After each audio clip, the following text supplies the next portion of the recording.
Hello, kids. Welcome to Gossip Finance. Today it's just going to be me, Duncan. We're going to go over Dave Ramsey's new documentary on student loans. It's actually fitting because Alasius and I just did our second video, currently our last video on student loans and the Biden plan, and Dave Ramsey just immediately afterward released this.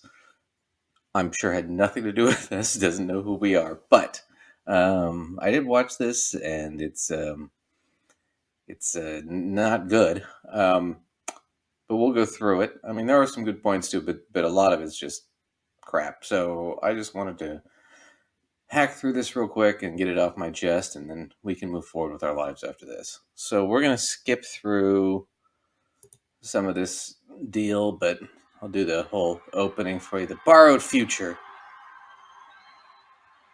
So let's go back. So this is okay. So this is guy Anthony. I didn't catch his full name. And he's going to do a panel with some kids. You'll notice something interesting about those kids. But anyway, they're talking a little bit about the student loan situation and how it's kind of ballooned. The culture in the last 3 or 4 decades has dramatically shifted. It used to be that we said education is important. Study something so that you can further your career. It moved from that to where education was permission to play. You weren't going to be valid in the economy unless you had a 4-year or more degree. It still is. Not only is it necessary, but it's like a guarantee that you're guaranteed to be more successful. And so Not a guarantee. You have to have this because a degree is the answer. Society has rules. And the first rule is you go to college. You want to have a happy and successful life? You go to college. If you want to be somebody, you go to college. If you want to fit in, you go to college. Is a 4-year college degree still a good investment? I mean, not surprisingly, the first reason I think it's a good investment for a couple of reasons. One, a student's going to earn $1 million more over their lifetime career if opposed to if they didn't have a college degree. They'll be more. So to qualify that, that's on average. It's true. It's on average, though. I mean, but on average, I mean, you put me and Bill Gates in a room, and our average net worth is hundreds of billions. So you take Bill Gates out of the room, and that number goes down significantly. So let's not get too caught up on that whole thing. But yes, education has ballooned. It's gotten to the point where the one thing they don't address, and Dave didn't address, is the job market has changed quite a bit. And Lacey and I covered this in our other video where, 7 years ago in 2015, you had a situation where almost 40% of Americans had some sort of advanced degree or college degree. And then you move forward to 2020, it's like 47 or 48%. Now, in 2015, though, the issue was only about a quarter, like 25 or 30% of new jobs were requiring some sort of advanced degree. You fast forward to today, over 75% of new jobs are requiring some sort of advanced education, advanced degree, something like that.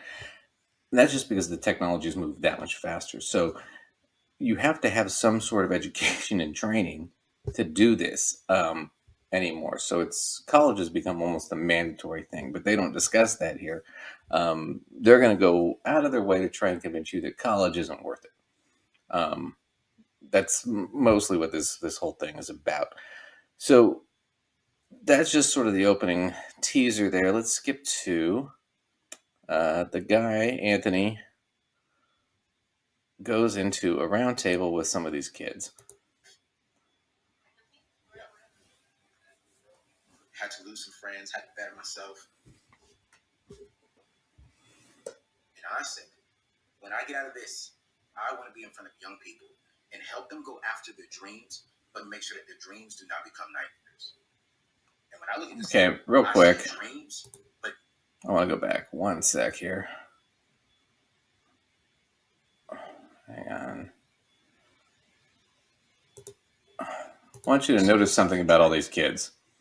So I'm excited to be here with you all tonight. Just take a look at all these kids, because it's going to be relevant later. None of these kids are white kids. They're all minorities.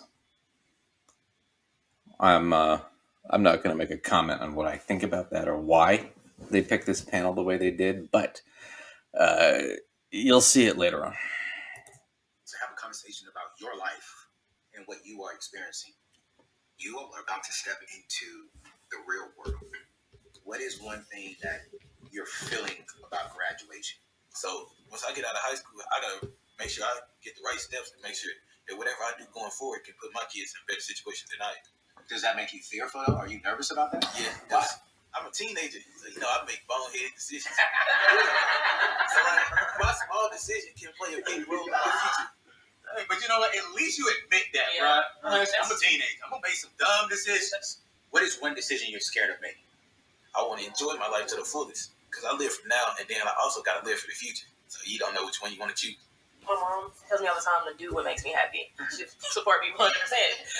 But then I also have my dad. He tells me, look, you have to pick something. It has to be something that's high paying because you have to feed yourself, And we're in a society today where you can't just not go to college. Or like, well, you can, but it can be a little rough. Of course, growing up, your parents always tell you, you can do anything you want to do. You can do anything you put your mind to. If you work hard in high school and you keep these good grades and take these classes, you can go anywhere you want to go. Well, they don't tell you that there's a $180,000 price tag attached to it. So do you think college is the only way you can be successful in life? Yes. Always. Going to college is like a safety net. No matter what you do in life, no matter what dreams you chase, if you have a degree to fall back on, you're always safe. Okay. All right, and that's true. So, yeah, I mean, there is a lot of expectation to that. Like I said earlier, I mean, most of these jobs require it anymore. You can't just skip past it. There is the problem of student loan debt. Now, I like the way he phrases it, where he steps out and goes, "Well, do you think that college is the way to be successful?" Once again, this whole thing is essentially about we're going to try and convince you not to go to school. Or to try and give up on going to the school you want to, at the very least. So that's where this is going from here. We're going to go ahead and skip forward. They give some examples here, anecdotal examples of people that are in horrible college debt, and they get upset, and they give some bad graphs. And for this. Well, everyone seems to agree that graduating from college is a guarantee to a better life. So it's no surprise that the student's debt level has risen exponentially as people pursue their shot at the American dream. But is the payoff really there? Well, when the student loan program was first started by the government, it had really good intentions. Students could only borrow up to $1,000 a year for school. Okay, so let's qualify this real quick. Good intentions. It was actually the NDEA, the National Defense Education Act, was not about we really want to educate people. It was about basically it was about the Cold War with Russia, because Russia put Sputnik, which was the first human satellite into space, was put up by the Soviet Union, and it was freaking people out. And we realized that the Russians were way ahead of us technologically. So Eisenhower, who was president at the time, put together the National Defense Education Act with the advisement of the Defense Council in order to put more educated people into the populace so we could compete with the Soviets. Good intentions. Yeah, it was more of a defense measure. It was a national defense initiative. That's why it's called the National Defense Education Act. What ended up happening, though, was by 1965, the student loan program had worked so well that they just applied it to all the arts and sciences. As were before under the NDEA, it was only for things like physics, mathematics, engineering, chemistry, stuff like that. So now it was everybody could go in the 60s. They are right. They did cap it at $1,000 a year, but you have to remember back then the government was funding part of this program, funding the colleges for the most part. So most colleges were either free or they were less than $150 a year to go to college. So $1,000 a year back then would have covered your tuition, your fees, your books, your room and board, your food. So $1,000 was a lot. You were getting, 8 or 9 times more than the actual tuition, which you cannot get today. Even borrowing the max, you cannot get that today. So we'll continue on with The this. expectation was as students completed their higher education, they would in turn contribute their knowledge and skills back into society. And the money for all of this came directly from the U.S. Treasury. Also But as true. the demand for higher education grew, so did tuition. Now, the government had to open up the student loan program even more. So, they brought in the banks. That meant the government didn't have to foot the initial bill anymore. But they still guaranteed the loans if the borrower couldn't pay it back. So the banks, they were getting... Yes, but when they first did that in the 60s, the banks were highly regulated. And once again, the government was still paying for most of the college. So even the cost of college was still relatively, really, really low. And in fact, most states wanted to move to a completely free college system. So like California, most colleges were free. And in fact, Berkeley, which is, if you haven't heard of it, very famous, very prestigious school, Berkeley was trying to move to a model where they were going to be a free school for all the in-state students. So the idea was, let's get as many of these kids into college as possible and make it easy for them, right? This doesn't change until the 80s. They don't cover that here, but we're going to cover that in 1 second. Paid one way or the other. And on top of that, they got to collect any and all interest from the loans. In business, this is called making a profit. So fast forward, tuition is still rising because the demand... Yeah, it wasn't in 72, it was 84 when that started happening. So this graph is completely nonsense. It wasn't slowing down, and the banks, they couldn't keep up. This is where the government stepped in and created the Student Loan Marketing Association, more conveniently known as Sallie Mae. As a government-sponsored enterprise, they were designed to... So we'll skip past this. So Sallie Mae essentially was a quasi government agency, and then they went off on their own, I think in 2006 or 7, something like that. But what they did was they basically gobbled up all the loans, provided the money. The government provided them the money, but they provided the money, and then they marketed them and sold them off as securities, which is the same practice still done today by most banks. But the thing to understand here real quick is, why did it shoot up? What was the reason behind all that? And I think in order to really discuss this, we did this on Lacey's and I did this same clip. This is Ana Kasparian with the Young Turks, and she's going to talk about a little bit the interest initially behind the student loan program, and then what ended up happening. And this has to do with what was called the Southern Strategy that happened in the 80s under Reagan. And you're going to hear the basic tenets of the Southern Strategy as well spoken by Reagan's one of his advisors, Lee Atwater. And trigger warning, you're going to hear the N-word a lot from Lee Atwater. So bear with me on this. There was a reason why this country used to invest far more in public colleges to make them affordable for people. It's because it actually benefited the country. For every dollar that was invested in funding public higher education, the country got $7 back. Okay? Because these are people who get the education, they go out there, and what do? They become productive members of society, they innovate, they're creators. I mean, there was a reason why FDR focused on that. And there's a reason why, there were budget cuts when it came to funding public colleges, community colleges, which used to be free at one point in this country. And at one point, after not being free anymore, they were at least affordable. Now, not so much. And there's a very real reason for that. Robert Wright put together a pretty great video. It's a little old, but I thought that it was telling. Like, what sparked austerity associated with higher education in this country? Let's watch. You start out in 1954 by saying, by 1968, you keep saying that hurts your backfire, so you say stuff like forced busing, states' rights, and all that stuff.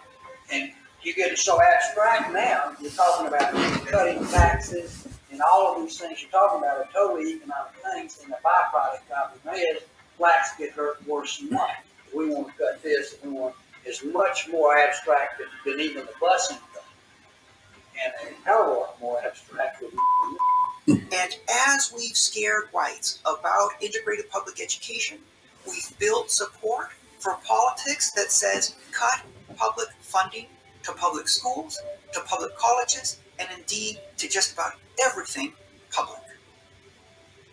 Over the course of one generation, States have cut about a quarter out of every dollar they used to spend on funding public college. What's made up the difference? A tripling of tuition and an average of almost $30,000 in student debt. So that's all true. Now, let me give you an even more fun example. So we used this before too. This is the University of Tennessee in Knoxville. This is tuition and fees from 82-83 academic year to the 2018-2019 academic year. So in 82-83, as you can see at the very bottom, hopefully you can see all that, it cost about it did cost $289 a year in tuition and fees to go to the University of Tennessee. It doesn't include room and board and all that. We're going to ignore that for now, but just to give a sense of what the cost was.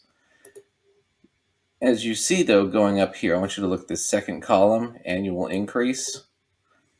83, 84, it was 0. 80, 45, 15%. 85, 86, 12.6. 86, 87, 17.6.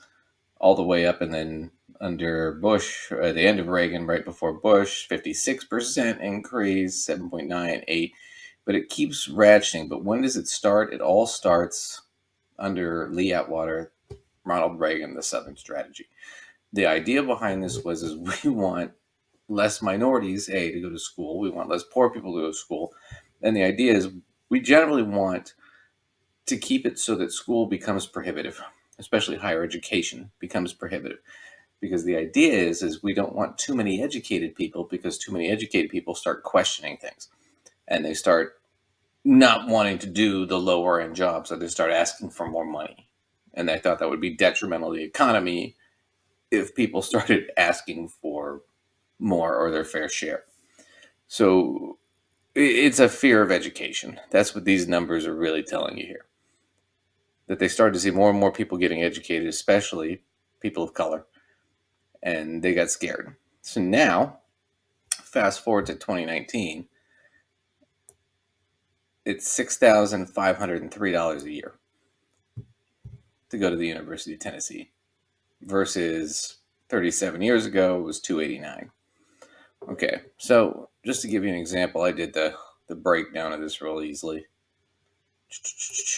So if you were paying $289 in 1982 at the University of Tennessee, your total cost just for tuition and fees would have been $1,156 for a 4-year school. If you just factor in inflation, I didn't factor in anything but inflation, the equivalent today would be, a student today would only be paying $1,108 a year, and they'd be a total of $4,433 for their college education. However, if you look straight down from that to the actual cost today, it's $6,500 a year, and they're paying over $26,000, right? The equivalent in 1982 would have been, somebody in 1982, instead of paying $289, they'd have been paying $1,642 a year, and their total would have been $6,569. So if you factor that in, that's a 580% increase in the cost of tuition, all because of that strategy that really started in the 80s, because it didn't really raise until about 84 when you started to see that jump. So I wanted to give you that factor here because I think it's important to understand why it is we're getting to these numbers. So let's go back into this. On that, there's a couple other anecdotes about people not doing great. Let me do this. So I really am not thrilled with this person, but here we go. Let's jump in with Christina Ellis here. This decision, they haven't even made their first rent payment on an apartment. They haven't had to have their own bank account for a lot of students. Like, their prefrontal cortex isn't even fully developed yet, and yet we're saying, do you want $50,000 in student loans? That's a lot to put on an 18-year-old, especially when you have well-respected adults working at banks or admissions offices saying, hey, this is a great thing. Just take out this loan. It's no big deal. People shouldn't leave college in chains from the decision to get an education that helps them contribute to society. That is a good thing. It's really sad to see people struggle as a result of this great decision to get an education. So this is what's really disgusting about this person. Not to be too mean, but Christina Ellis, her whole spiel is you shouldn't ever have to borrow loans to go to college. You can just do it on scholarships. You can do it on grants, whatever. She was a Pell Grant recipient. She also received the Gates Scholarship, the Bill Gates Scholarship. The Bill Gates Scholarship, just so you know, only applies if you are a Pell Grant recipient, which means your family income has to be less than $60,000 a year. So you have to be able to be ostensibly poor. You have to be an exceptional student, which I'm sure Christina was. She seems very, very smart and articulate to me. On top of that, you have to be a minority, and you have to be one of 4 specific minorities. You have to either be African American, Native American, Latino, or Pacific Islander. So this is a very narrow scholarship. So when she talks about, oh, I got $500,000 in scholarships, that's where most of it came from. And it's a very narrow scholarship that very few people get. So this idea that you can just do it all on scholarships is ridiculous. And I'm going to double down because they keep pushing this. What really upsets me about this whole thing was she makes this whole statement about is it really worth it, or you're going to leave in chains kind of thing. And she puts the whole blame on, well, it's the well-meaning teachers, it's the financial aid people. That they're talking you into getting these horrific loans you shouldn't be getting. You should just give up on your dreams, kids, because that's the theme of this whole thing. Give up, and just because the loans are too much, you should just give up and do whatever. Go work at Arby's. It doesn't matter. That's what pisses me off a little bit. Instead of addressing the real issue, which is you got screwed by a long-standing system that was designed to screw you. And what it really means is you should be out there voting. You should be out there arguing for better education, for better funding for education. It doesn't mean you should forgo your education, but that's just my argument on that side of the coin. So we're going to skip ahead a little bit to, because they'll go through, should you go to college, blah, blah, blah. But let's jump ahead to some more fun stuff with Christina, because Christina she's just so great. Let's get this guy Anthony here real quick. Looking at scholarships, like my full-time job. Oh. So I just hit one of those $500 scholarships. I want to Scholarships that are available for students all see. You can just get scholarships. Blah blah blah. The gap is really there's a lack of financial. I want to throw this kid that's about to show up. Is the only white kid in this video. Education inside of our schools, and two, there's just a lack of wise counsel along this journey, and we're not taking the time to teach our young people to step back and to do the research. If you spend 2 hours filling out an application that allows you to win a $1,000 scholarship, that's like making $500 an hour. That is significant. I mean, what other part-time job in high school are you going to find that makes that amount of money? I decided I want to make looking at scholarships like my full-time job. If I just hit one of those $500 scholarships after applying for 10 of them, it's still worthwhile. So much of it is about habits and just getting in a groove of consistently putting in the effort. It doesn't have to be so overwhelming if you just break it down into manageable steps. You may have to come home, spend 2 hours, spend 3 hours on the internet grinding. You may get a lot of no's, but that one yes, that second yes, that third yes is going to be worth all the no's that you got. Scholarships are a great opportunity. All right, this is important. So when they said $3 billion in scholarships, I want to keep that here on the screen. So if you spend 2 hours and you get the $1,000 scholarship, that's like making $500 an hour. That's true. The problem is what are the odds you're going to get a scholarship in 2 hours? And as he's pointing out, you got to spend 2-3 hours a night. That's 7 nights a week. That's a 20-hour job. Just looking for scholarships. Now, you might get some, you might not get some. Maybe you get the one $500 one. Let's say you get one in 50 if you're lucky, right? So how many scholarships can you apply for in a week in 20 hours? Well, you got to do probably another like 5 to 10 hours of that's going to be research. And then the other 10 hours, you might be able to fill out, 1 an hour. So you fill out 10 a week. So after 5 weeks, you filled out 50 scholarships. You got one for $500 for 50 hours. So you made $10 an hour. You could go work at Taco Bell right now. They're paying $15 an hour.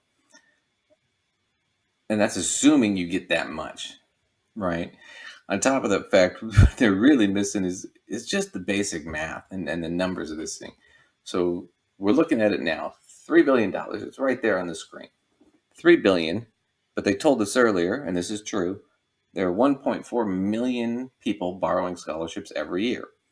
Now let's say all of them went out, cracked it as hard as they could, and they all got some of that $3 billion. And we split it evenly between those 1.4 million kids.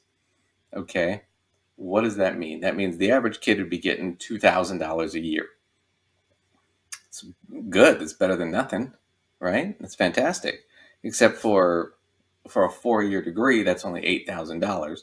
And we just covered that the average 8-year degree is going to cost you well over 25, probably closer to 30 once you factor in books, room and board, probably closer to 50 depending on where you're at school.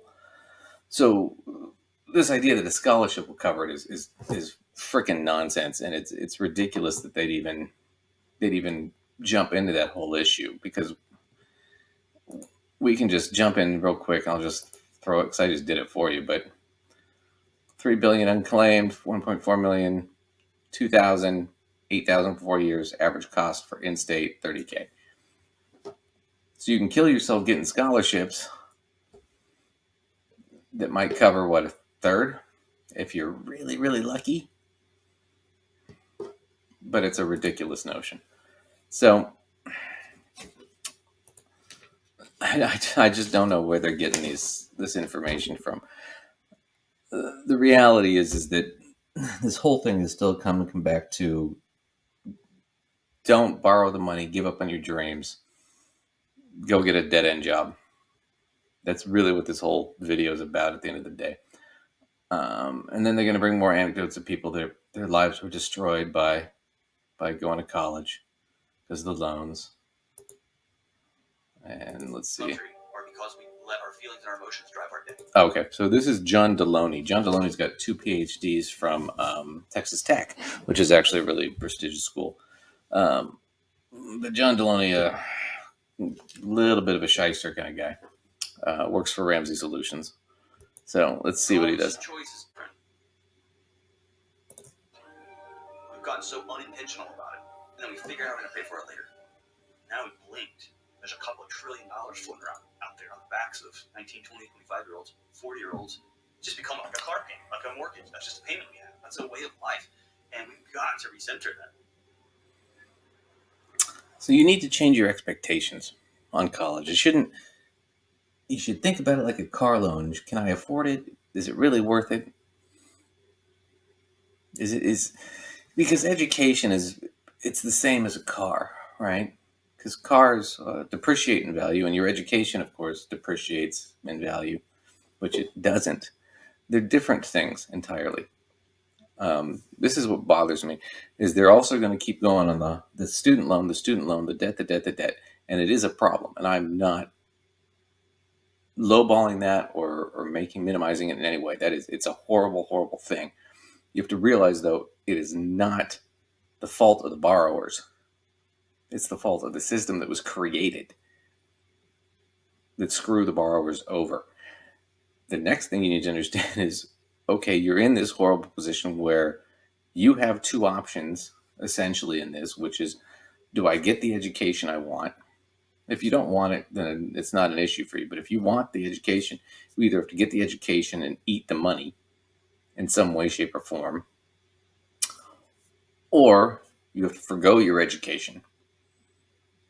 And then you're just stuck doing whatever you're available to do, whatever you can do. But you're going to face a higher unemployment rate. You're going to face a lot lower wages, just in general. Sometimes there are people that drop out of college or don't go to college that do really well. But those are few and far between. and there are people who go to college that don't do very well. But those are fewer. I mean, it still happens, but it's less likely. But you'll at least be able to get the job you want, even if you won't be able to make the money you want. So there's always a trade-off, but they don't go into what the benefits of going to college and getting an education are, because it's not just about making money. It's also about getting an education and being able to think, which is something they're not real thrilled about. But that's their whole thing, is all these people were just sort of suckered and talked into it. I think Dave's going to do this here in a sec. Let me go back here real quick. We'll dive in right here. That's so true. Here's a guy who's sad about his degree. Like you feel that. It changes who you are and how you can behave. Now, this guy, his claim is that he owes over $1 million in debt, which might actually be true, and I actually believe it because he's an orthodontist. But he's talking about how debilitating it is, and later on in the video, he's crying about it, and I don't blame him. It's a lot of money. But at the same point, he doesn't have to pay it all at once, and there are other strategies to get out of, not to get out of it, but at least to get through it. And he doesn't have to diminish his quality of life. And I'll show you guys that in a minute. But I want to get into Dave here, saying basically the same thing John Deloney was saying. Here's another guy. My life destroyed by student debt. It's a high school teacher, football coach. By a set of values put on them by a series of guidance counselors, parents who weren't thinking, educators who were out of control, and a Congress who continues this ridiculous student loan debacle. And here they sit, trapped, and they do not know what to do. So, whose fault is it? When you take the student loan debt and you have this huge student loan, whose fault is it? It's your parents, it's your teachers, it's your guidance counselors, it's Congress. Some of it is Congress, but yeah, that's whose fault it is. And instead of presenting a solution for her, maybe we should talk about how do we fix this systemic problem. Dave's whole thing is no. You just have to give up and just live within your means. So if you're rich, yeah, you can go to college. But if you're poor, well, you might as well just give up and go get a dead-end job. That's the whole theme of this whole thing. So let me jump ahead one more. We're gonna do a bunch of stuff. Let's see if this guy crying on this one. Just knowing that. Here he is.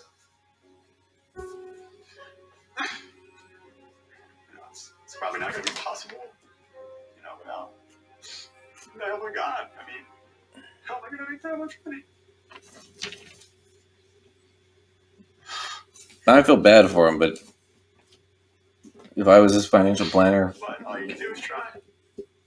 He wouldn't be crying anymore, I can tell you that. I did everything I was told to do. Now I'm in a boatload of debt. I'm not happy about it. How are we going to keep this cycle from repeating itself? Well, this is an anti-college guy. That you shouldn't have trusted the system. The system let you down.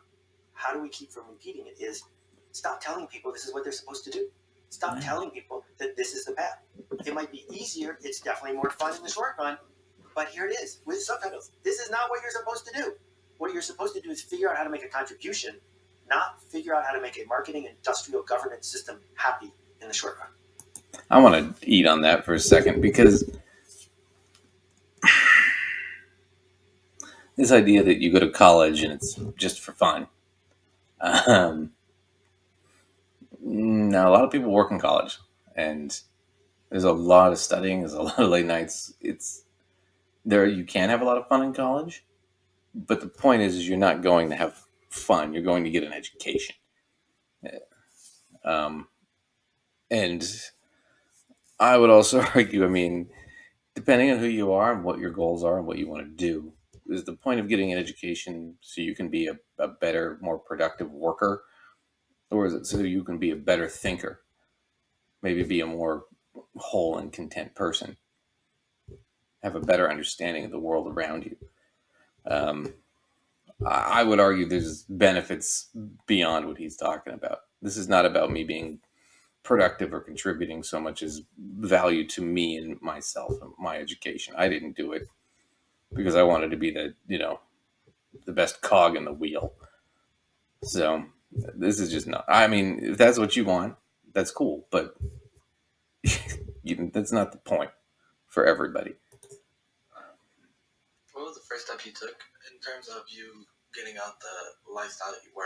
Yeah. Change my mind. What are you putting inside of this that comes out of this that comes out of this? A degree that y'all are trying to get is a small degree when it comes to your life.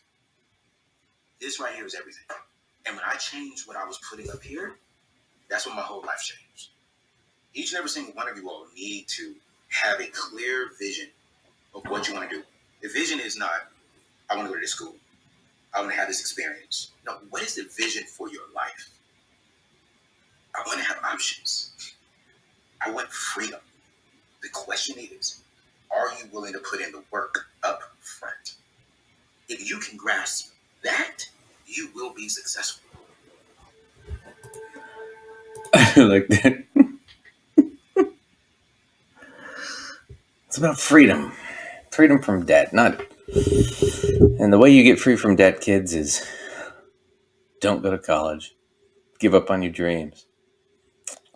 It's just going to get you in trouble. It's just going to get you in debt. You know what you need to do? Not take on the debt. Not go to school. Just give up. See the Asian girl's face? She looked like she was going to cry. It's like, oh my God. But yeah, no, I love that. So we just told a bunch of minority kids not to follow their goals. That was very wonderful. So let's jump into that's what we told all the minority kids. Give up on your dreams. That's how you become free. You use the noodle, you use the grape, and then it'll affect your whole, and it'll be very zen, right? And you don't need to go to college. You don't need to get an education. And the degree doesn't matter. Just 75% of new jobs being created require one, but it doesn't matter. You don't need it. Just, it's all here. It's all here and here. Maybe up your butt. I don't know. So let's see where we go next. Going into my senior year. Oh, the white kid. Here we go. I can do the math, so can you. Working at a normal hourly job would not pay the necessary $14,000 I needed for school. Right. I knew what I had to do. I went for something with more opportunity, and that was a sales commission job, and really went and made the most of it. Usually work 4 days a week, 10-hour shifts, and then on my off days, I would sell lawnmowers and flip them driving across the state. Hey, how's it going? Good, how about you? Good. Right over here. Little did I know that there was so much opportunity in it.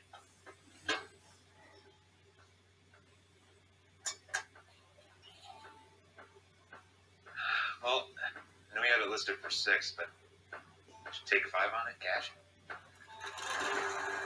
We got to teach young people how to really take ownership of their life. Yeah, if see? they're paying something out of their pocket, they will take their education experience a little bit more serious, because now they can say, my parents didn't pay for it, we paid for it. Right. This Parents is just didn't pay for it. simplistic to me. It's something I understand, and I don't think lawnmowers is for everybody. And someone who's interested in shoes would be better suited to do something like that. As long as you have knowledge in an area, you can probably figure out a way to make money with it. During this expensive period, if you have the resources and the time, how will you choose to spend it? So that when the system tries to squeeze you, you can say no thank you. Got these pictures uploaded, gotta do some cropping, get them posted, then wait. There was one guy, I bought a bigger zero turn, paid $1,700, brought it home, washed it, listed it, sold it for $2,600. Same day. My mom would just be dumbfounded. Are you sure you're allowed to do that? I'm not selling lawnmowers. I don't know what else you want. You definitely have a lot of noise around you saying, take out loans, you're not able to do this. So there you go, boys and girls.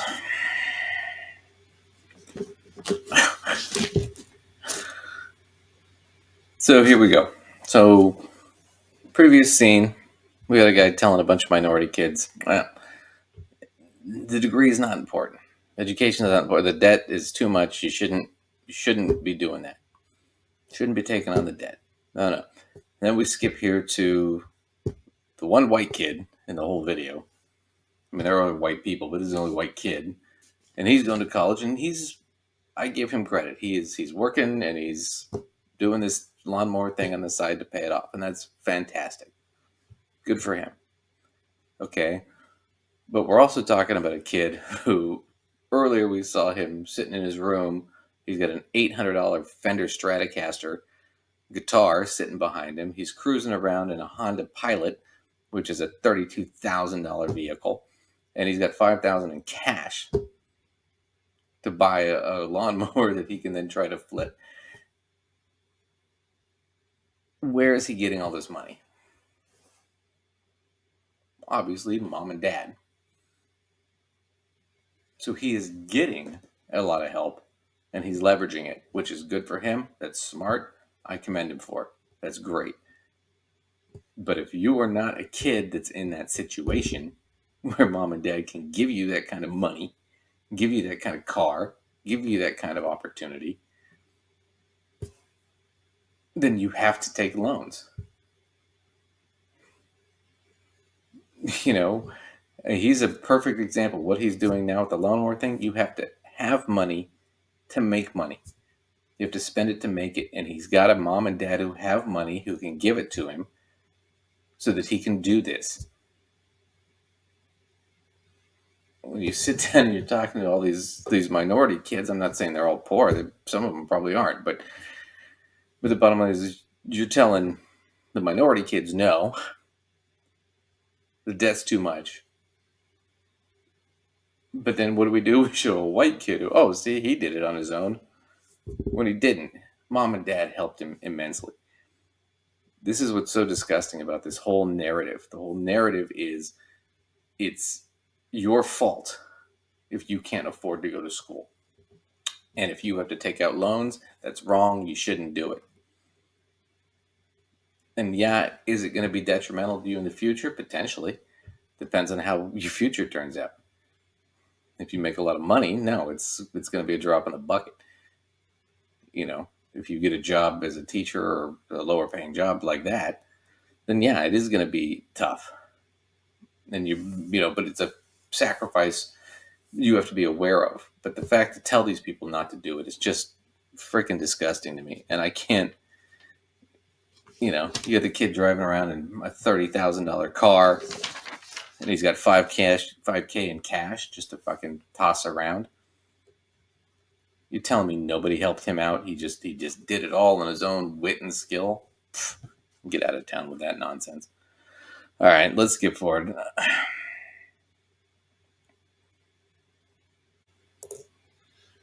He said something that shook me. He said, because any combat veteran who saw that plan would have said, no way.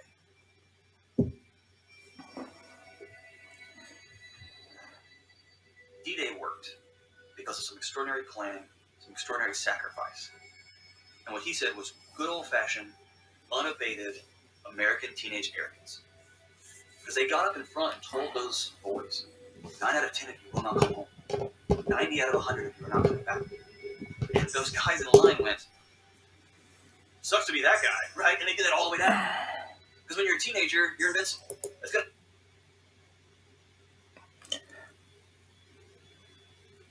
Yeah, I've read enough books on World War II.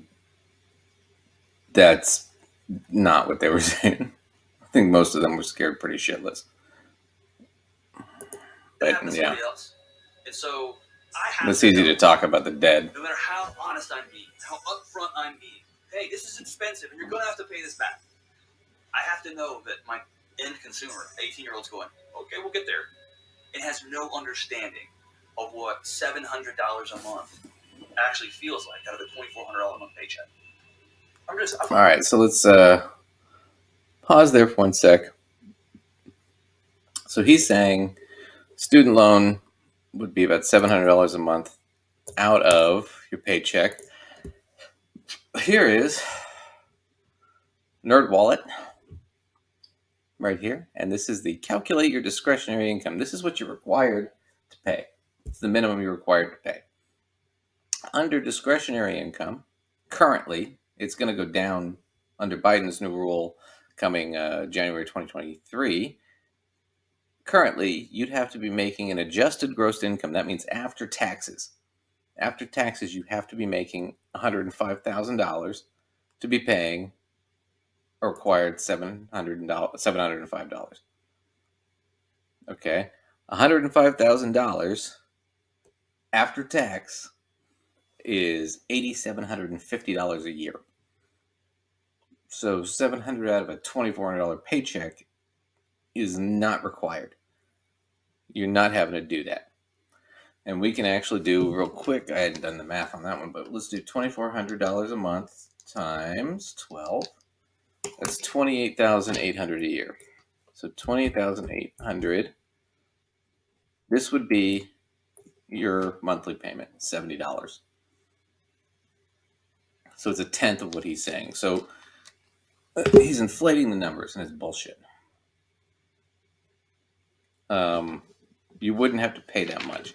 And under the new Biden plan, as long as you're paying the minimum, which in this guy's case, the 20,000 guy, so if he pays the 70, or he or her, whoever pays the $70 a month, the government will cover the accrued interest on top, so the loan won't grow at all. So they can pay that until they're in a better position to start paying it down, if they're ever in a better position. If they're not, they just pay the minimum. Under Biden's new plan, though, this $70 will be closer to like 30 or 35. So I don't know what Deloney's talking about. Granted, his PhDs are in higher ed, not in finance, so I don't know why he's talking about this stuff. But yeah. Oh, yeah. And now we're going to jump into some really fun stuff.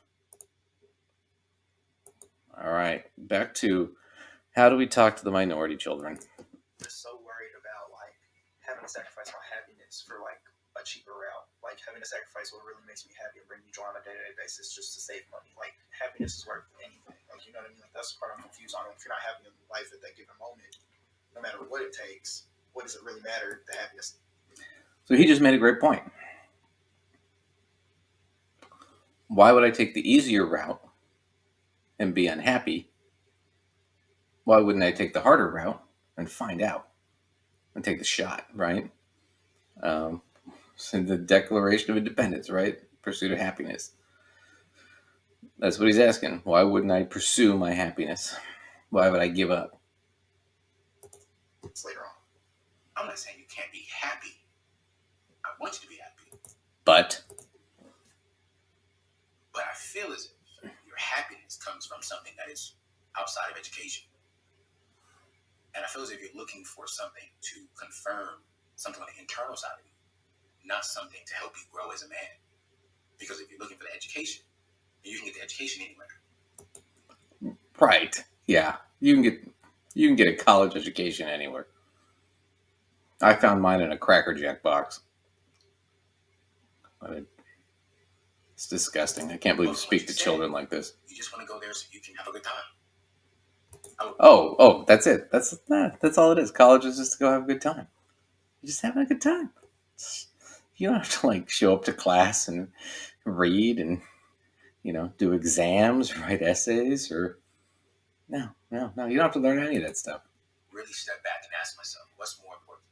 Happiness for 4 years that cost me 30, or a little bit of happiness but hard work that really makes me happy for the rest of my life?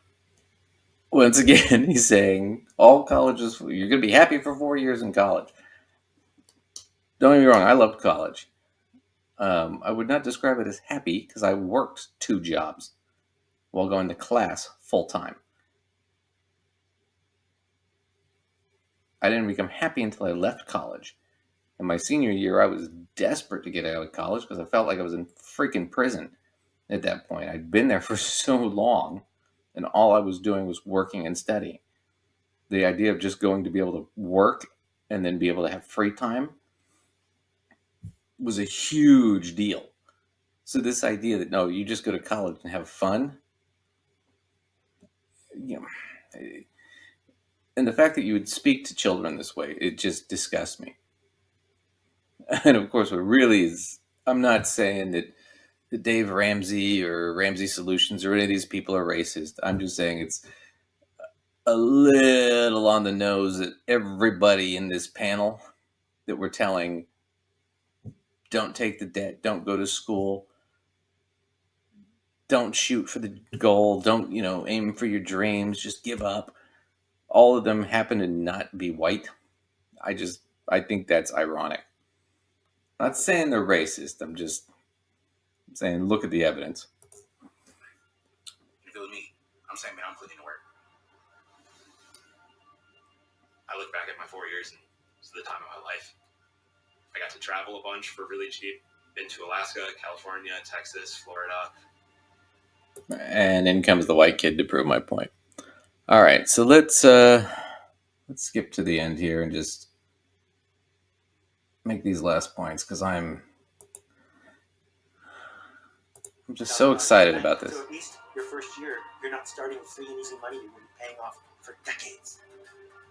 It never was the degree that caused people to succeed. It was the knowledge base, the tools in their belt to be able to get their work done. That's what caused people to succeed. It still is what causes people to succeed. Whether you can do Right, because you don't need a degree to get the job. You don't need a degree to get a job. It's all knowledge. It's all knowledge. You don't need a degree. demonstrate that you have the skills. See, just demonstrate it. Is going to be a much higher indicator than where you went to school, or for that matter, even if you have the degree. Right, because employers notoriously, when they're hiring for people for positions that require some sort of knowledge or ability, they don't require degrees or licenses or education or any sort of proof that you can do the job. No, you just have to show up and show them you can do it, because we're mice in a Disney fairy tale, apparently. I think there's a real opportunity for guidance counselors and parents to talk to their kids about how they want to work as opposed to what they want to do. I think a smarter thing to tell a person who's trying to figure out what to be when they grow up is to say, put it all on the table. And if you do that, you're liable to be a very happy, satisfied plumber, making 6 figures a year, or perhaps running your own mechanical contracting company. Okay, see, there you go, kids. Just become a plumber. So simple. Just become a plumber. You make 6 figures. Totally. Just become a plumber, make 6 figures. Let's see. Let's go. Oh, ZipRecruiter. 21 highest paying plumbing jobs. Oh, okay. They can pay up to $98,000 per year. Let's look. High paying plumbing engineer. 74,500 to 98,000. Let's see. Oh, that requires a bachelor's degree. Yeah, okay. Plumbing designer, 60,000 to 83. That's good. Requires minimum associates, usually a bachelor's degree. Okay. Residential plumber can make up to 80. Boom.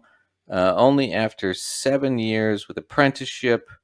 Requires classroom experience and a certificate. So requires higher ed. Okay. Master plumber. Same. Plumbing foreman. Yep. Requires apprenticeship, classroom experience. Licensed plumber. Requires classroom to get a license. Journeyman plumber. Okay. Journeyman. Nope. Just apprenticeship. After 4 to 7 years, you could be making up to 68. There you go. So what is this 100,000 a year nonsense? This is where it tops out, kids. They lied to you. You want to be a plumber making 100,000 a year? You got to have a bachelor's degree, which means you have to go to college. Everything about this is just it's nonsense. It's bullshit. Give up. Just get the dead end job.